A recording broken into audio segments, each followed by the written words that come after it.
Propuestas, revista informativa semanal que resume los principales acontecimientos de nuestro país y el mundo con sus protagonistas.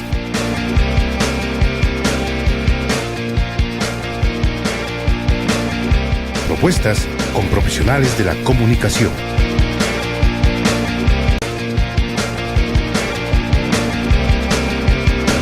Bienvenidos. Bienvenidos nuevamente a su programa semanal TV Propuestas, aquí por Telesucesos, Canal 29. Hoy, amigas y amigos, celebramos una fecha importantísima dentro de nuestra memoria histórica, el primer grito de independencia. Hoy, hace 203 años, próceres independentistas con ideas de Revolución Francesa, de libertad, igualdad y fraternidad, emanciparon a nuestros pueblos de la corona española. Mi nombre es María Fernanda Velasco y el día de hoy trataremos temas coyunturales con panelistas que darán tratamientos a los temas.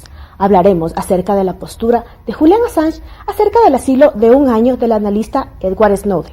Trataremos también la trágica pérdida del futbolista ecuatoriano Cristian El Chucho Benítez y la cobertura mediática que se realizó a través de este tema. Y finalmente, haremos una memoria histórica de lo que significa para los ecuatorianos el 10 de agosto, primer grito de la independencia.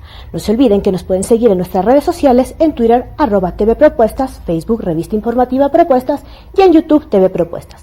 Ahora demos paso al tratamiento de este tema, sin antes saludar a nuestro compañero René Spin, que nos acompañará a nuestros panelistas con sus respectivos temas. Adelante. Gracias, María Fernanda, por darnos el paso y por supuesto permitirnos seguir conversando con nuestros invitados.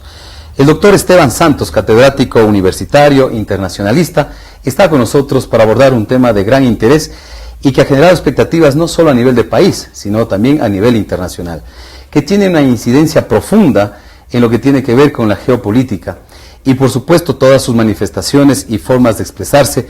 Vamos a tratar de profundizar, vamos a tratar de analizar para que ustedes tengan los elementos necesarios y puedan construir su propia opinión, su propio criterio. Sobre Snowden, el que trabajaba para la CIA, recogía información, la analizaba, la procesaba y por supuesto esta información lo convertía en productos que de alguna manera tenían incidencia en la construcción de estrategias y pronunciamientos y forma de manejo de las políticas internacionales de los Estados Unidos fundamentalmente.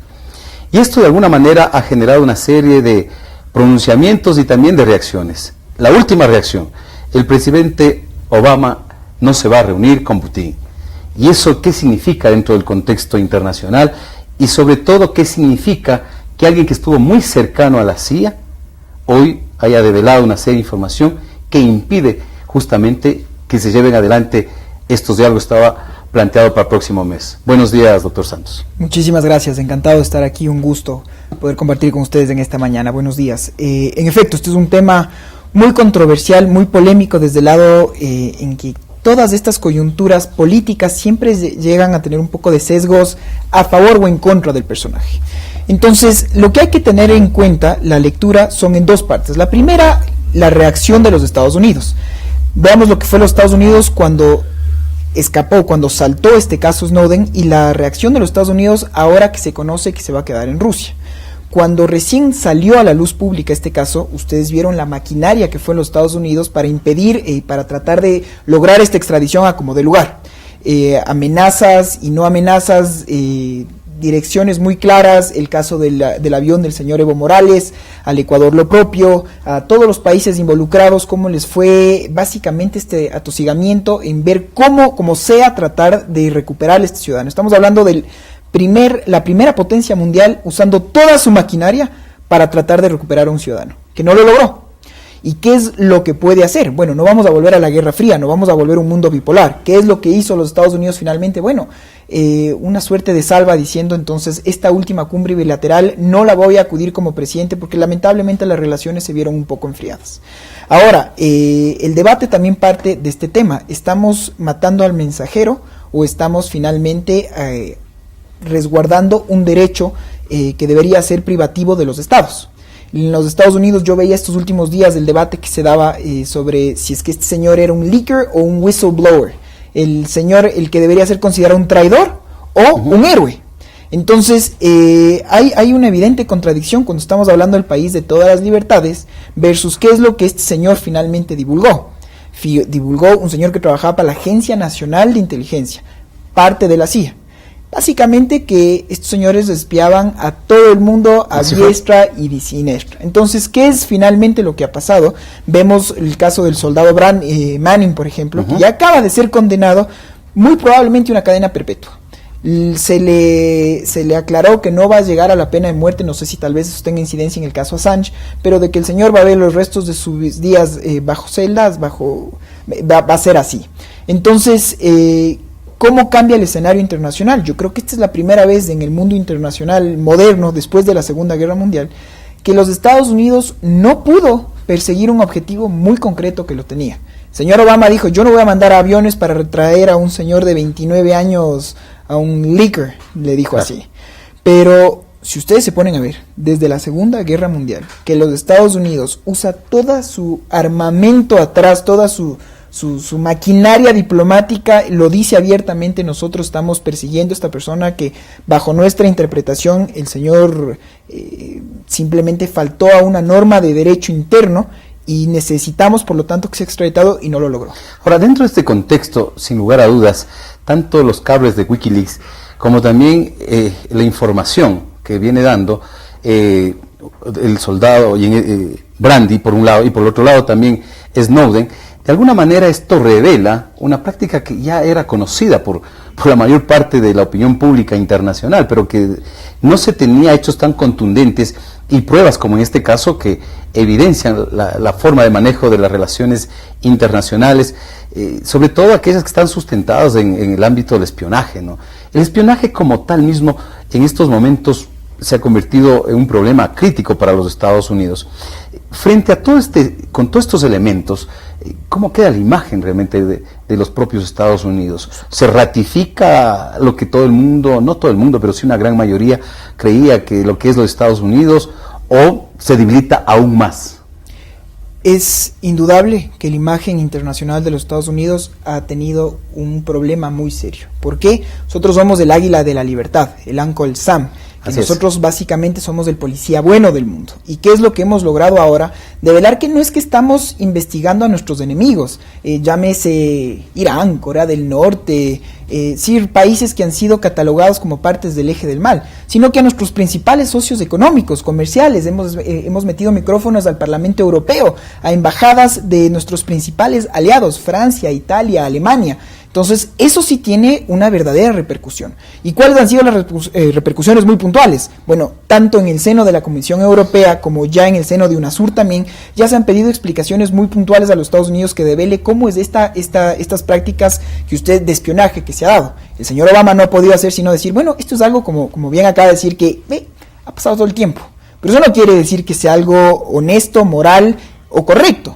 Entonces es muy difícil para una administración como el señor Barack Hussein Obama, Premio Nobel de la Paz, tener que justificar cómo, por un lado, sí, yo investigo y espío en todo el mundo, y dos, yo mando estos famosos aviones, los drones teledirigidos, entran en cualquier territorio y básicamente a objetivos militares muy puntuales. Entonces son prácticas extremadamente delicadas y sensibles. ¿Cómo queda, por lo tanto, esta administración Obama? En mi opinión, sumamente criticada, porque ahora con qué standing, con qué cara puede salir justamente a decir al resto de países, ustedes sí develen, ustedes sí sean transparentes y ustedes sí defiendan estas libertades. De pronto cayeron en su propio juego, ¿no?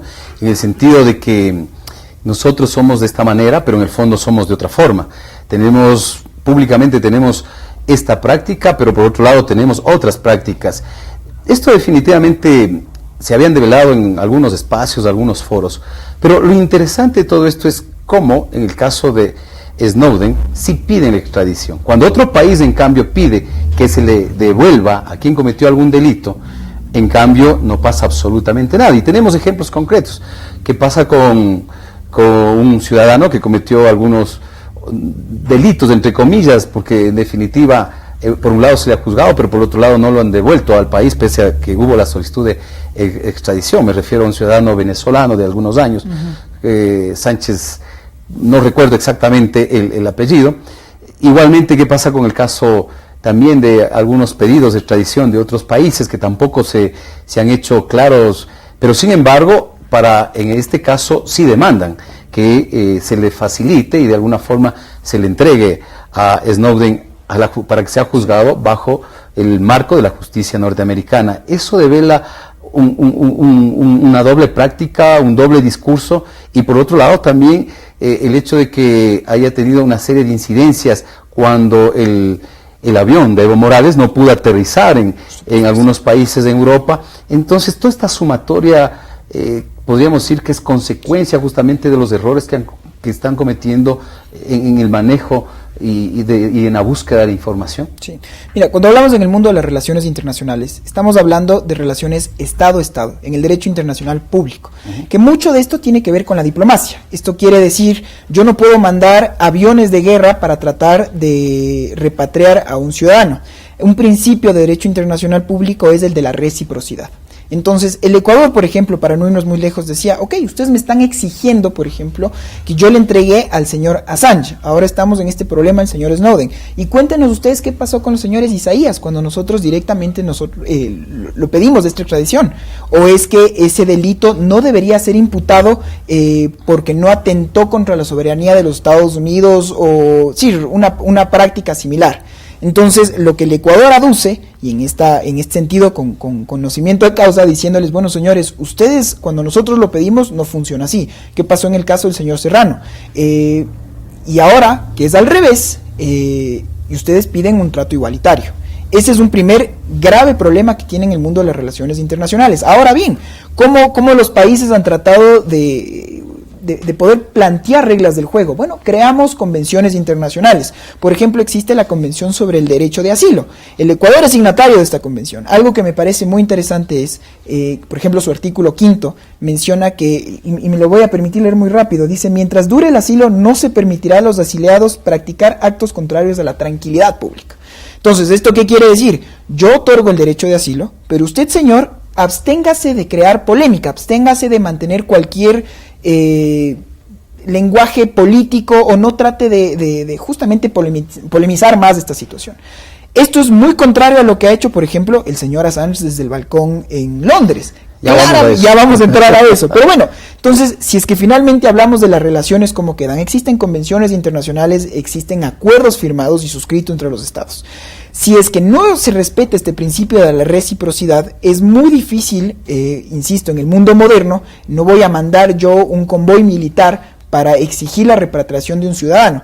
En las relaciones afectadas internacionales evidentemente se ven muy afectadas. Ahora el Ecuador, inclusive, como está de moda el tema del derecho de la competencia o de los acuerdos comerciales, dijo que también iba a denunciar a los Estados Unidos porque ustedes están entrando en una práctica de comercio desleal, porque usted ya sabía de antemano cuáles eran mis cartas. Entonces yo no puedo sentarme a negociar libremente con usted, transparentemente, si usted ya de antemano conocía mis cartas. Ahora, dentro de este marco, una serie de errores que se cometen, una serie de hechos que justamente alteran las relaciones internacionales entre los estados, sobre todo, donde se genera una serie de desconfianza mutua entre los propios estados, porque la diplomacia fundamentalmente radica en dos principios claves, que es la credibilidad y la confianza, y por supuesto el cumplimiento de las normas.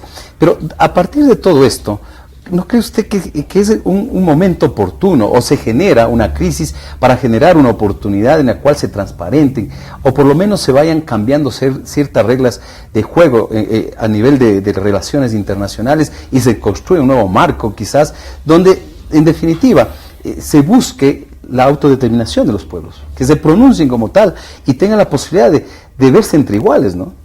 Hay otro principio del derecho internacional que es el pacta sunt servanda, la idea que los países, los acuerdos se los cumplen de buena fe. Ahora, si es que podemos utilizar este problema para crear una oportunidad, se vuelve muchísimo más complejo. ¿Por qué? Los estados finalmente, lo que nos enseñaban siempre cuando estamos hablando del derecho internacional y de diplomacia sobre todo, es que no existen amigos, solo existen intereses. ¿Y qué quiere decir con que solo existen intereses? Que finalmente yo voy a hacer lo que sepa más a la razón de Estado. Por ejemplo, el caso creo que más concreto, cuando hablábamos, solo para ejemplificar, ¿no? En la región todo el mundo habló del derecho de autodeterminación de los pueblos, menos Argentina.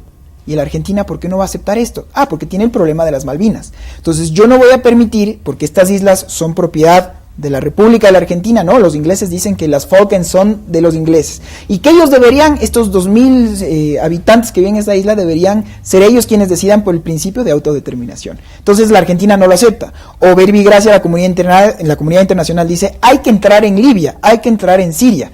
¿Y qué es en cambio lo que dicen los mismos pueblos? No, señor. Algunos, por ejemplo el señor Bashar al-Assad, no, el derecho de autodeterminación de los libios y nosotros seremos los únicos que podamos decidirlo.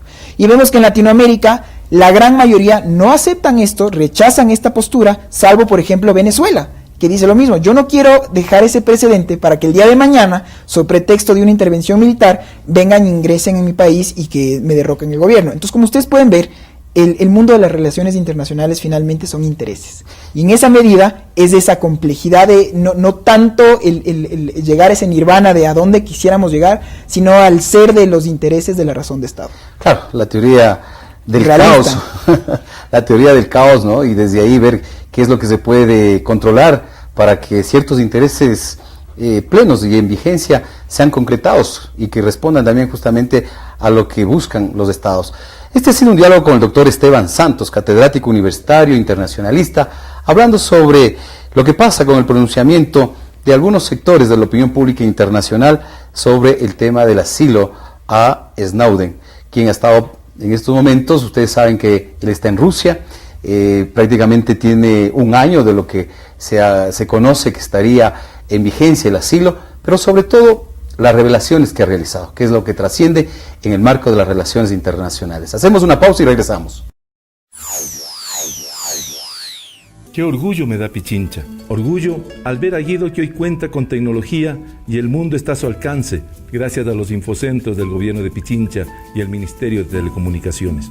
Qué orgullo sentimos por César y Selene, que asisten a las escuelas deportivas, donde se ejercitan y se mantienen alejados de los vicios. Por eso te invito a que descubras estas conmovedoras historias de vida en www.poramorapichincha.com y compartas el orgullo de ser pichinchano.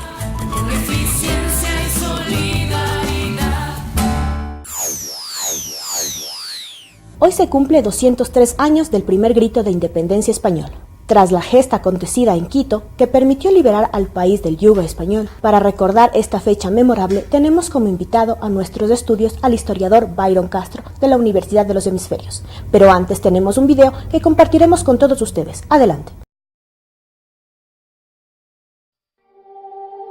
Espejo es el quiteño genial, creador de una cultura mestiza, escritor y periodista rebelde de la América colonial, Juan Montalvo. Francisco Javier Eugenio de Santa Cruz y Espejo nació en Quito en 1747. Por ser hijo del indígena Luis Chusic y de la mulata María Catalina Aldaz, tuvo que esconder su origen para poder acceder a un nivel de instrucción superior. Preocupado por las condiciones sociales imperantes, se consagró como uno de los pensadores más avanzados y propositivos de su época, dejando tras su muerte en 1795 un legado importante para quienes serían los próceres de la independencia ecuatoriana. Quito. América debe ser solamente para los americanos. Eugenio Espejo. La rebelión de los barrios de Quito se inició en mayo de 1765 y duró semanas, como protesta por la imposición del estanco al aguardiente. Líderes criollos instaron a los barrios a la revuelta. El pueblo incendió la fábrica de Estelcor y logró expulsar por un año a los españoles solteros. Este hecho hizo evidente la crisis general que se vivía, especialmente en Quito y la Sierra Central, y el creciente malestar de los criollos hacia los chapetones, así como la vulnerabilidad de las autoridades españolas.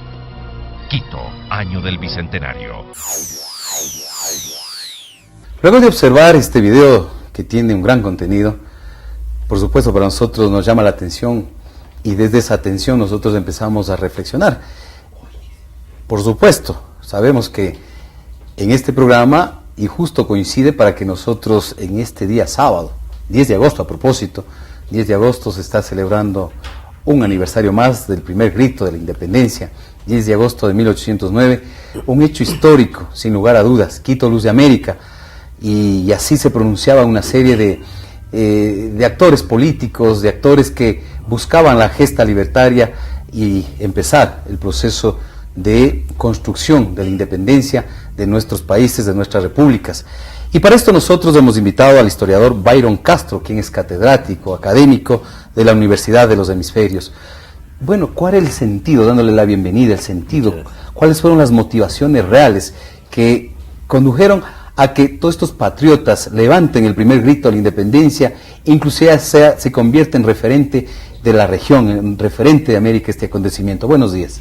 Buenos días, gracias por esta gentil invitación y siempre grato remitirme a una de las ciencias que para mí requiere más fascinación, que es la historia, y más la historia de nuestro país. Si usted viajara en el tiempo y llegara a Quito de 1780, 90, le dijera a una persona, ¿usted quisiera ser independiente? ¿Usted quisiera tener una nación propia y soberana? Preguntas de rigor. Y usted le hubiera preguntado al artesano, al campesino, al productor, a los obrajeros, usted le hubiera preguntado a los catedráticos universitarios o a cualquier persona, le hubiera dicho, bueno, usted creo que está un poco mal. Nosotros tenemos un rey que, aunque no viva aquí, vive en España, a cual ha sido impuesto por la gracia de Dios, es el que debe gobernar. Y aquí está su representante, que es el virrey, presidente de la audiencia, lo que sea. Nadie en su sano juicio hubiera dicho, no, queremos cambiar. Las famosas rebeliones, para mí no son revoluciones, de los estancos y las alcabalas, son por motivos muy puntuales, sobre todo impuestos, tema impuestos. Pero una vez sofocadas, bueno, claro, quedó esta idea de unidad tras un objetivo de no pagar impuestos onerosos, cuando es una provincia empobrecida, la nuestra, la provincia de la audiencia de Quito, provincia de España ultramarina. Y sin embargo, pasan unos años, no muchos, y resulta que con el Alto Perú, Quito se yergue como portaestandarte de la libertad en América Latina. Yo le atribuiría a factores de índole externo e índole interno, pero para mi concepto, en mi modesta opinión, la independencia nace en las aulas de la universidad, y más puntualmente en la Universidad de los Jesuitas, la San Gregorio Magno. Es en el conocimiento donde los estudiantes de la universidad quiteña pueden acceder a los grandes pensadores de la Ilustración, que ya claman en Francia libertad, igualdad, fraternidad. Pero ¿qué es la libertad en el concepto del siglo XVIII? Es que el pueblo pueda participar en las cuestiones del Estado. La Revolución Francesa hace algo trascendente. Por ejemplo, rompe el feudalismo, aquel sistema que por años viene marcando. Claro, y al romper obviamente el feudalismo también posibilita la construcción de una nueva clase social, ¿no? Y una clase social que algunos le han caracterizado como la burguesía. Bueno, no vamos a entrar en esos debates conceptuales, sino por el contrario. Usted hablaba de un aspecto fundamental, cómo la Revolución Francesa incide en estos procesos libertarios en América Latina. Y un elemento clave también que hay que sumarle, que es el conocimiento, el acceso al conocimiento. En realidad, podríamos nosotros decir y consultarle a usted, estimado doctor, cómo incide justamente la Revolución Francesa, quizás maximizando esta relación con todos estos procesos libertarios que se inician en América Latina. Pues déjeme decirle algo. La Revolución Francesa también es una revolución del conocimiento. Con su par, la revolución no es industrial, estrictamente a veces, como nos dan, de carácter político, ¿no? Sí, es una revolución política, y también la revolución industrial inglesa tiene su carácter político, aunque sea de tipo tecnológico. Pero permítame decirle algo, la Revolución Francesa tiene su simiente en el fenómeno de la Ilustración. Es este cambio que hay ya desde el siglo XV, con Kepler, Galileo, Newton, así en orden, Leonardo da Vinci, grandes pensadores que al final va a dar el fruto de que el conocimiento necesita libertad política, libertad de conciencia, no puede estar sujeta a ningún patrón más que sea el uso de la buena razón. Entonces, los libros de estos grandes autores, aunque están prohibidos en los territorios españoles por los problemas que tiene España con Inglaterra y con Francia, se leen en las universidades quiteñas, se leen en buen latín, Ahí está el famoso libro de Edgar Hering, Nace la Ilustración en la Universidad Quiteña. Es entonces cuando la educación es la que transforma las bases de una sociedad, de la tecnología. Entonces hay un caldo de cultivo que es la universidad. ¿Cuándo son expulsados los jesuitas de América, por orden de Carlos III? ¿Qué es este anhelo de conocer las cosas propias de la tierra? Y esto pasa en Colombia, pasa en México, pasa en Argentina, pasa en Perú. Esta idea de conocer y amar lo propio. Con ese sentimiento de amar lo propio es lo que nace ese fervor de emancipación, de ser autónomo. Tal vez en el pueblo no se siente tanto esto. Después plegará ciertas partes del pueblo, pero más pienso que nace en la gente que puede educarse y estudiar. Ahora, desde esta perspectiva, desde la cual usted está planteando, sin lugar a dudas que nos lleva a pensar de que en un primer momento, en nombre de la cruz y de la espada, decían algunos historiadores, se lleva adelante todo este proceso de la conquista, ¿no? A los países en América Latina.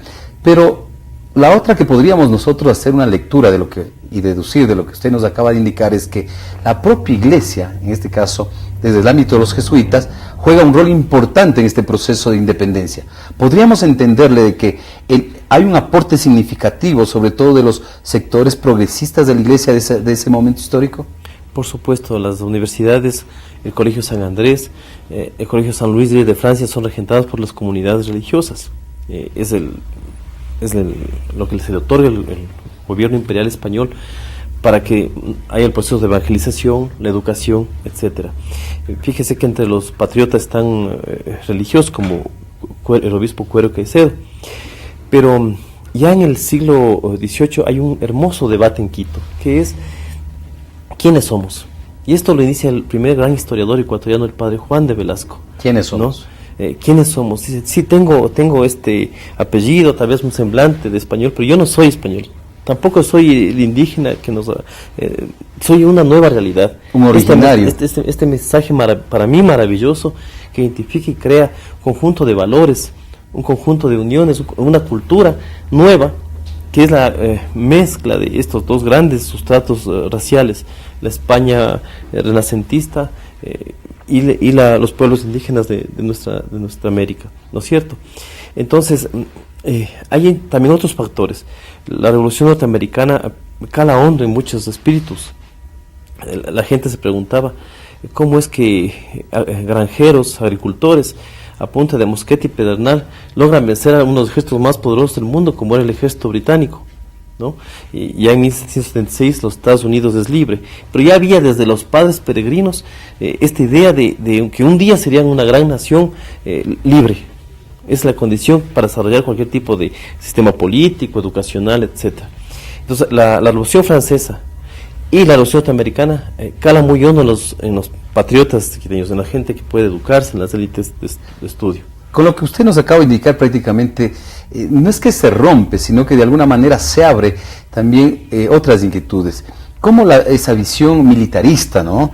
Esa visión heroica, que existe también y que de hecho se manifestó en ese momento de la construcción de todo este proceso independentista de América Latina, y en especial lo que tiene que ver con el primer grito de la independencia acá en Quito, fue complementada, o quizás al revés, se complementó con la visión militarista y también heroica, el tema de la revolución desde el lado del conocimiento. Entonces nosotros lo que podríamos decir y afirmar es que la revolución o el primer grito de la independencia del 10 de agosto de 1809 tuvo una gran base. Esa gran base sólida es la educación. Eso creo yo, y lo planteo en mi investigación que tengo, que todavía está inédita, espero poder publicarla pronto, es sobre el 10 de agosto.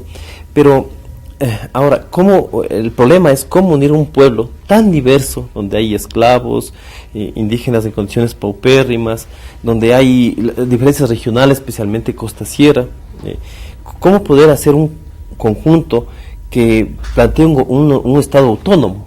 Nadie habla de libertad total, se habla de autonomía. Uh-huh. ¿Cómo hacer esto? Entonces hay la tarea de los patriotas de divulgación, de propagación de las ideas libertarias. Es total que los patriotas de Quito, que tienen otros motivos además, recuerde que los hacendados quiteños están bastante empobrecidos porque los obrajes dejaron de ser ese gran Ese fue el ingreso. impacto, ¿no?, de las alcabalas, claro. Y la los provincia obrajes. la antigua provincia de Guayaquil, que es bastante grande, sur de Manabí hasta la provincia del Oro más o menos, está en gran auge por la venta del cacao.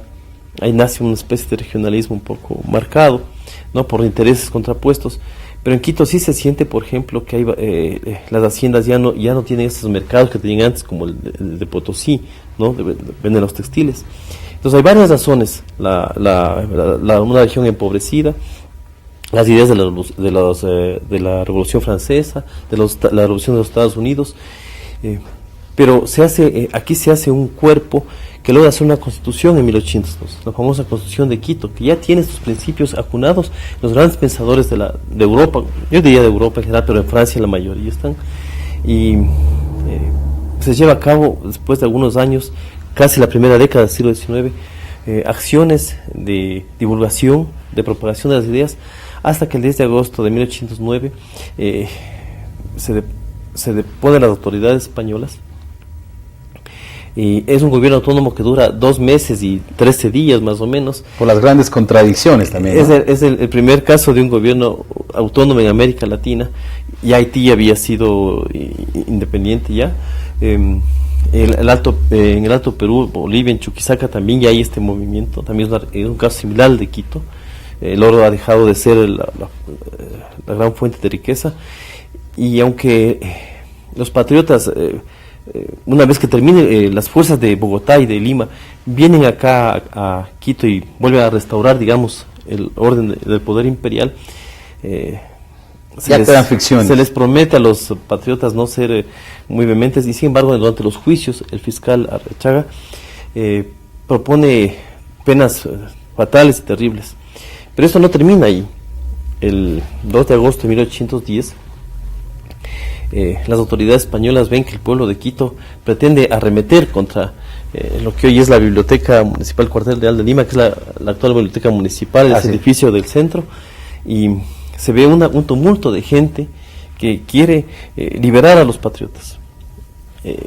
Y ahí se hace una masacre, pero realmente terrible, de lo que el Museo de Cera recoge bien en este aspecto. Claro, y bueno, pero caminemos un poco en el tiempo, para ir cerrando este diálogo. ¿Cómo en los tiempos modernos, en el momento actual, entender este hecho histórico tan importante para el país? Primero, yo le veo desde un sentido de que ya hay una formación de una identidad. Somos un pueblo que, mal que bien, con las enormes diferencias, a veces con graves problemas de pobreza, de miseria, y hay una forma de identidad. Ya somos algo diferente. No somos España. Definitivamente ya no lo somos. Segundo, una cosa que me parece importantísimo es la unidad de un pueblo en torno al ideal. Soy autor de un libro que se llama La historia del ferrocarril ecuatoriano. Qué bien. Y antes del ferrocarril, usted ve los pueblos dispersos. Usted le preguntaba a un lojano si conoce Ibarra y a lo mejor le decía, ¿dónde queda? ¿Qué es? Pero alrededor del ferrocarril hubo un proyecto de unidad nacional. Y en esto se ven los gobiernos de García Moreno y Eloy Alfaro, que todos pujamos para un mismo lugar. Entonces la independencia, que al fin se lograría cuando Bolívar consolida el ejército continental aquí, hay una idea de que un país se puede unir en torno de una gran causa nacional, como fue la independencia, en este caso el 10 de agosto, que aunque no tuvo el apoyo generalizado, sí vio que ya es un embrión de querer hacer de un pueblo, de un tipo de unidad nacional de un pueblo. Pretendiendo ser demasiado atrevidos, ¿cuál podría ser esa causa en el momento actual que nos aglutine, que fortalezca justamente ese proceso de construcción de identidad en los momentos actuales? Yo creo que el gran reto que tenemos como país, y tomando en cuenta el legado es fortalecer nuestra identidad a través de la educación. Yo veo, por ejemplo, que sería preponderante que nos aceptemos como somos, construyamos, ahondemos en nuestra identidad, conociendo nuestras costumbres, tradiciones, nuestra historia, especialmente con niños y jóvenes, y que la educación sea... hay una frase que a mí me encanta de don Benjamín Carrión, el fundador de la Casa de la Cultura, que decía que no le ve al Ecuador como una potencia militar, ni tan siquiera una potencia económica o industrial, pero sí le ve como una potencia cultural, y eso es la que lo acredita nuestra historia. Entonces, imaginar, en base a nuestra historia, el Ecuador un país de cultura, como tuvimos grandes centros educativos en el pasado, como hoy también lo tenemos. Esto pienso que sería ese mejor legado de fortalecer nuestra identidad nacional. Sin lugar a dudas que el conocimiento juega un papel muy importante en los procesos de independencia, en los procesos revolucionarios, en los cambios y en las grandes transformaciones. Y para esto nosotros hemos invitado para el día de hoy, sabiendo que hoy es 10 de agosto, se está celebrando un aniversario también del primer grito a la independencia. Y recordemos también que el 9 de agosto, es decir, ayer, también se celebró el Día de la Cultura. Miren cómo se va articulando todos estos temas de gran trascendencia para construir identidad.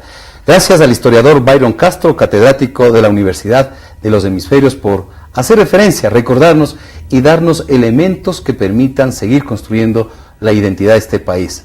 10 de agosto, primer grito a la independencia. Hacemos una pausa y regresamos.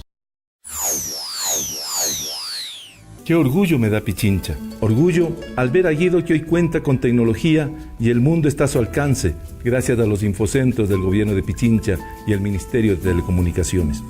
Qué orgullo sentimos por César y Selene, que asisten a las escuelas deportivas, donde se ejercitan y se mantienen alejados de los vicios. Por eso te invito a que descubras estas conmovedoras historias de vida en www.poramorapichincha.com y compartas el orgullo de ser pichinchano.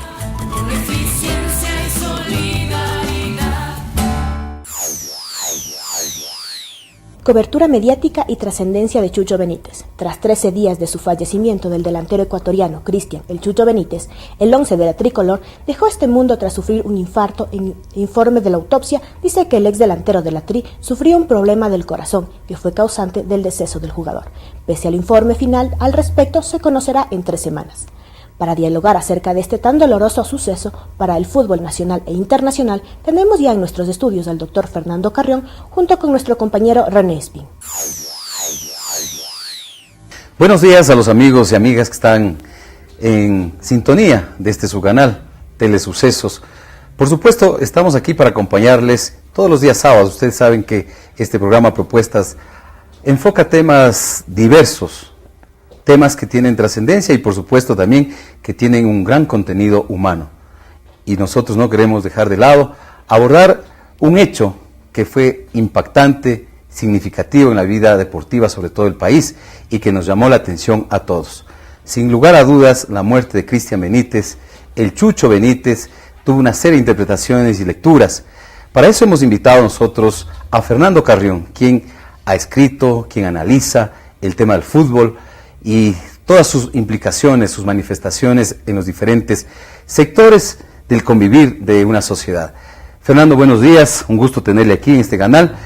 Y bueno, la muerte del Chucho Benítez causó un gran impacto, sin lugar a dudas. Para nosotros ha sido un hecho sumamente relevante, puesto que nadie convocó a ninguna movilización, la gente estuvo ahí presente. Sin embargo, en términos mediáticos, prácticamente el Chucho borró toda la agenda de lo que tenía que pasar o de lo que venía pasando en el país. ¿Cómo entender esta gran manifestación de sentimiento, de solidaridad del aficionado con este hecho lamentable, obviamente la muerte del Chucho Benítez? Buenos días. Buenos días, muchísimas gracias por la invitación. Sí, lo que vivimos, sobre todo en el tiempo, creo que es bastante interesante ser analizado.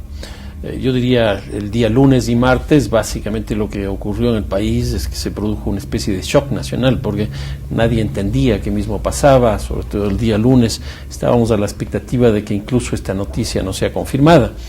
Después de eso vino una fase, yo diría, de buscar explicaciones, y en esto obviamente los estudios que se hicieron tanto en Qatar como aquí en Quito cuando llega el cadáver de Chucho Benítez eran demandas de la ciudadanía para encontrar alguna explicación.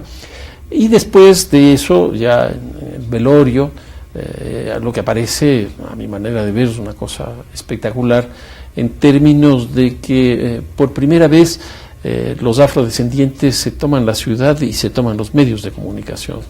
Aquí uno podría parafrasear a uno de los antropólogos más importantes del Brasil, Roberto da Mata, que él plantea que la fiesta es un ritual del consenso. Y entonces lo que vimos fue un ritual muy claro, con todo el proceso de salida del cadáver de Qatar hasta llegar a Quito en el velorio, y después el consenso, un muerto, un cadáver de las características de Chucho Benítez, que es capaz de generar un consenso, yo diría, no solo nacional, sino de una dimensión internacional impresionante, porque no solo se conoció este hecho aquí, sino en México, en Inglaterra, en el propio Qatar, y obviamente entre ellos los países de la región de América Latina. En este sentido, la muerte de Chucho Benítez, sin lugar a dudas, convocó para que algunas diferencias en esos ámbitos, y no me refiero a diferencias de orden político, ideológico, nada, sino más a diferencias propias de la coexistencia de etnias, de la coexistencia de grupos humanos, de culturas, se hizo presente realmente cuando se dio este acontecimiento. Sin embargo, este fue una iniciativa propia de la ciudadanía. Es decir, esto se podría entender como que la ciudadanía reclama nuevos íconos, reclama nuevos referentes.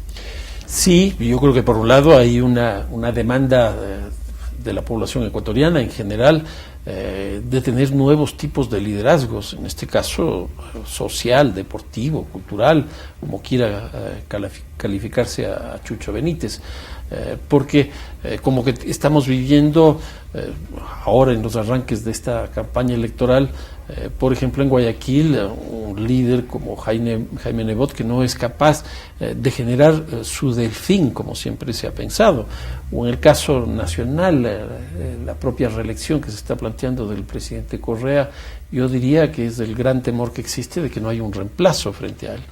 Y entonces, frente a esta crisis de liderazgos nacionales, liderazgos sociales, aparece esta figura avallazadora de Chucho Benítez, que incluso en su época de futbolista, en su práctica deportiva, fue denostado una y otra vez. Incluso llegó un momento determinado, luego del partido de Ecuador y Uruguay en Montevideo, que al final prácticamente falla un gol cantado, con un foul que se discutió con el arbitraje, y las redes sociales se fueron contra él. Y eso le condujo a cerrar su cuenta de Twitter. Entonces, en su vida real de futbolista, no era un futbolista que generó el consenso una vez que él falleció. Y entonces, creo que como nunca estamos viendo efectivamente que una persona fallecida, en este caso una tragedia de salud, se convierte sin duda, al menos durante una semana, en el gran líder que es capaz de darnos a través de los medios de comunicación, de sus familiares, de su gente allegada, principalmente al fútbol, lecciones de cómo debe ser la vida. Y eso yo creo que ha sido muy importante, al menos durante esa semana. Ahora, ¿cómo entender igualmente? Hay una serie de explicaciones que se buscan porque hay una serie de inquietudes. Justamente lo que usted acaba de decir. Hace 3 meses, Chucho Benítez prácticamente era una persona que había cometido una serie de errores en el ámbito futbolístico, me refiero, no es la especialidad de este programa, pero en el ámbito futbolístico y principalmente en la concreción de goles. Y realmente el aficionado no le perdonó, pero obviamente llega un hecho tan lamentable de esta naturaleza y prácticamente todo ese sentir negativo que tenía el aficionado se convierte en un acto de solidaridad, de manifestación, de aceptación de que era realmente y de reconocimiento de lo que significaba el Chucho Benítez para el deporte ecuatoriano y para el país. O sea, ¿cómo entenderle este movimiento de decisiones y criterios de la sociedad? ¿Estamos viviendo una sociedad media ambigua, una sociedad media hipócrita? Yo creo que hay eso y también las propias características del fútbol, ¿no? En el fútbol se juega 11 contra 11, pero los jugadores más odiados, más amados y que tienen el valor más alto, incluso en términos monetarios, son 2. Uno, el arquero, que no juega de futbolista, que es una cosa extraña porque juega de arquero, no de futbolista. El arquero puede haber tapado 10 goles en un partido, pero si en el último minuto falla el 11º, será condenado. Y en el caso del goleador es una cosa muy parecida. Puede haber metido 2, 3, 4 goles en un partido, con lo cual se convierte en la figura de ese partido. Pero si en el último minuto, cuando tenía que cobrar un penal que definía, por ejemplo, una clasificación, un campeonato mundial o un campeonato nacional, falla, ese futbolista será condenado. Y esto ocurre también en la vida cotidiana. Si uno tiene muchos aciertos en los negocios, por decir algo, en inversiones, probablemente la última inversión que a uno le falle será la que a uno finalmente le queda marcando en la vida, ¿no? Y eso de esa manera la deberíamos entender. Pero de todas maneras hubo pronunciamientos, sobre todo dos, un exjugador y otro, creo que un jugador que está en pleno ejercicio, realmente criticando la actitud que había tenido el aficionado contra el Chucho en vida, ¿no? Y creo que inclusive algunos periodistas, no todos, pero sí, inclusive minoría, nos habíamos pronunciado en el sentido de que sí, o sea, hay que reconocer de que al final somos seres humanos, ¿no? Y esa característica no la debemos perder en cualquier situación y condición que estemos. Pero todo este gran movimiento y este gran impacto que generó obviamente el fallecimiento del Chucho Benítez, se justifica realmente para tener tremenda cobertura y tener prácticamente invisibilizado otros hechos de trascendencia política, económica en el país. En muchos casos se ha dicho que el fútbol es el opio del pueblo, porque termina escondiendo condiciones políticas, económicas, sociales, culturales de un país. Pero yo diría, ¿cuánto esconde la política en cualquier país? Yo diría, muchos de los políticos, a través de las estrategias de marketing, a través de sus ruedas de prensa, etcétera, cuánto nos engañan. Las propias campañas electorales se ofrece todo lo imaginable y no imaginable, que cuando ya se llega al momento del ejercicio del poder no se cumple, se miente. Entonces yo digo, la política para mí es mucho más un opio del pueblo que el fútbol. Yo creo que esta semana donde se tuvo todas las luces de la televisión, de la radio y la prensa sobre Chucho Bolaños, a mí me parecieron muy beneficiosas, porque logramos mostrar, por ejemplo, el tema de la migración a través de la madre de Chucho Benítez, y de cómo esa madre tuvo que salir para enviar periódicamente algo de recursos para que esa familia pueda desarrollarse. Después, todo el tesón de Chucho Benítez, desde los 9 años prácticamente alejado de su familia, empieza a construir su carrera profesional con tesón, con alegría, etcétera, y finalmente culmina, muy joven, a los 27 años, mostrándonos que así es esta cosa.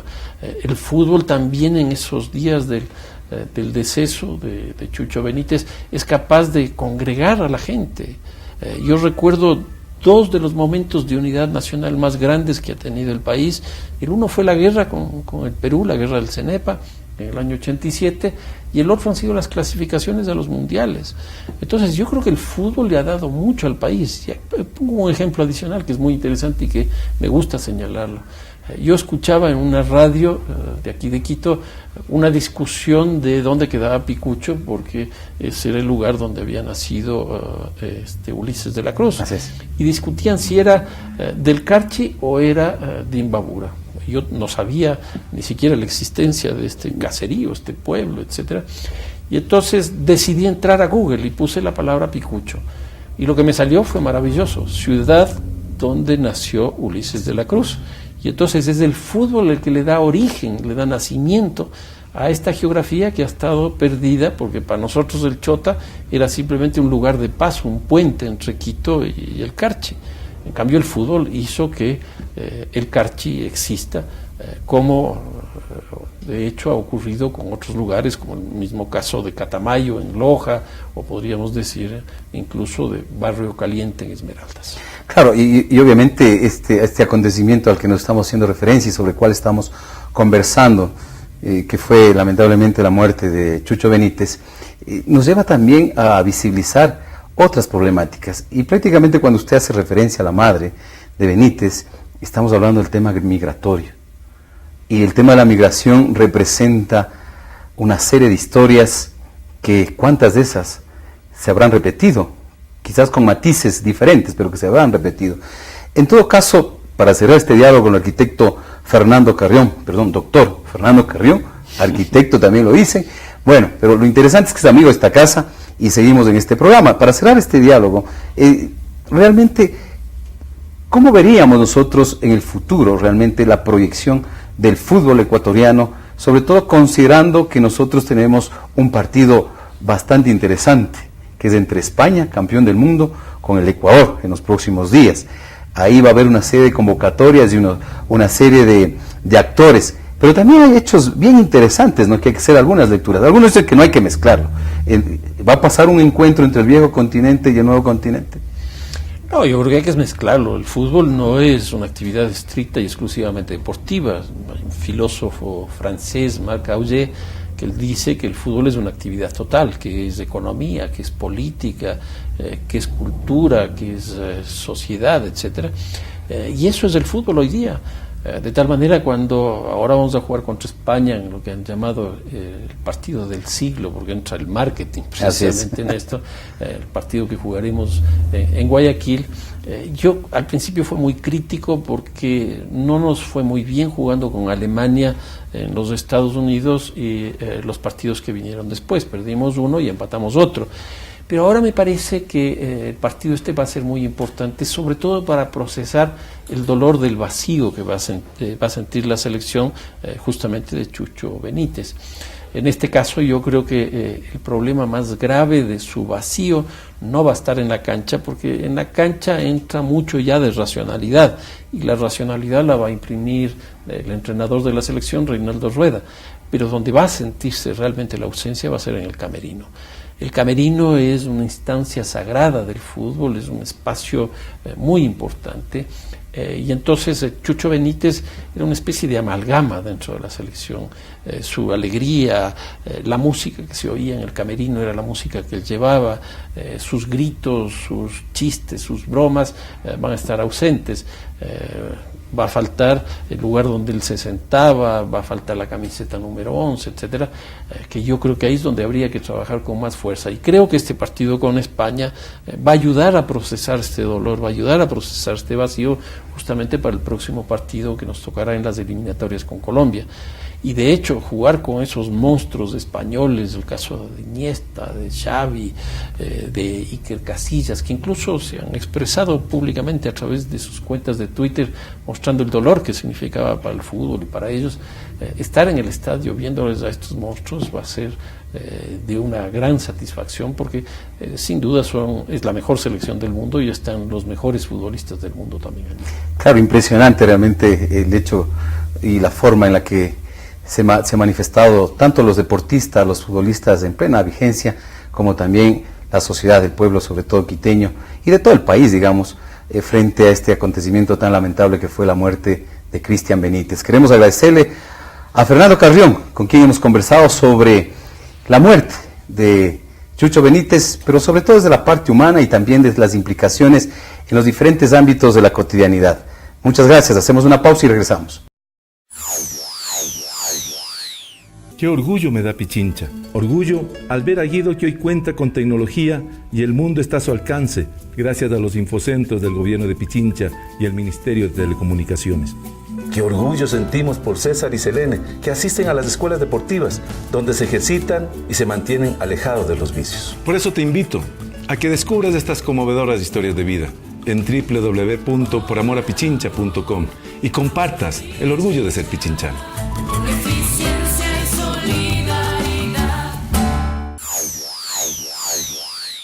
Así es, René, amigos y amigas, hemos llegado a la parte final de nuestro programa TV Propuestas, aquí por Telesucesos, Canal 29. Para nosotros es un placer tenerlos semana a semana aquí compartiendo con nosotros temas relevantes, nacionales e internacionales. Mi nombre es María Fernanda Velasco y me despido sin antes recordarles que nos pueden seguir en nuestras redes sociales, en Twitter, @TV Propuestas, en Facebook, Revista Informativa Propuestas, y en YouTube, TV Propuestas. Hasta la próxima semana.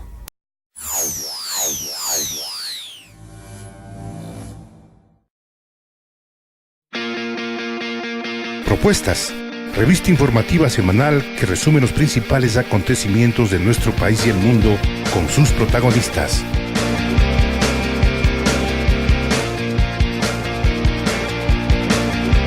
propuestas con profesionales de la comunicación.